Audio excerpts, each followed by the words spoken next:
வடகிழக்கு பருவமழை தீவிரமடைஞ்சிருக்கு. சென்னை, திருவள்ளூர், காஞ்சிபுரம், செங்கல்பட்டு மாவட்டங்களில் தொடர்ந்து மழை பெஞ்சிக்கிட்டு இருக்கு. இன்னையோட முடியலை. இதன் பிறகு 2 நாள் கழிச்சு இன்னொரு மழை வரப்போகுது அப்படிங்கிறது வானிலை ஆய்வு மையம் தெரிவிச்சிருக்கிறாங்க. அது வலுவடைய வாய்ப்பு இருக்கும் அப்படின்னு சொல்கிறாங்க.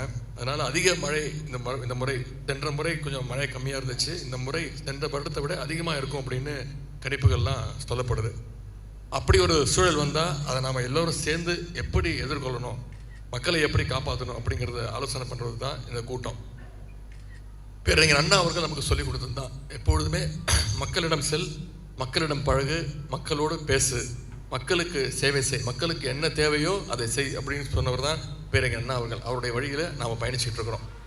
நம்ம பணிகளை செய்கிறோமோ இல்லையோ, நான் இன்றைக்கி பல இடங்களுக்கு போகும்போது தண்ணி சில இடங்களில் தேங்கி நிற்குது தொடர் மழையால். ஒரு மணி நேரம் வெயில் அடித்தா மழை விட்டுச்சுன்னா அங்கங்கே வடிஞ்சிருது. சில இடங்கள் நிற்கும் போது அவங்க வந்து என்னை கூப்பிட்றாங்க, வந்து பாருங்க அப்படின்னு.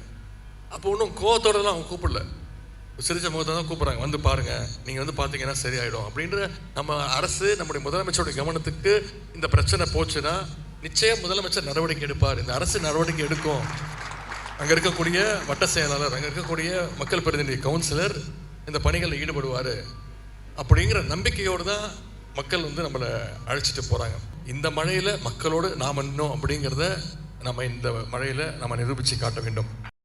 செய்திகளை உடனுக்குடன் தெரிந்து கொள்ள கீழ்கண்ட கேபிள் மற்றும் டிடிஹெச் நெட்வொர்க்குகளில் எம்நாடு செய்தி தொலைக்காட்சியை காணுங்கள்.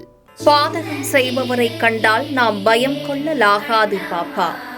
மோதி மிதித்து விடு பாப்பா, அவர் முகத்தில் உமிழ்ந்து விடு பாப்பா.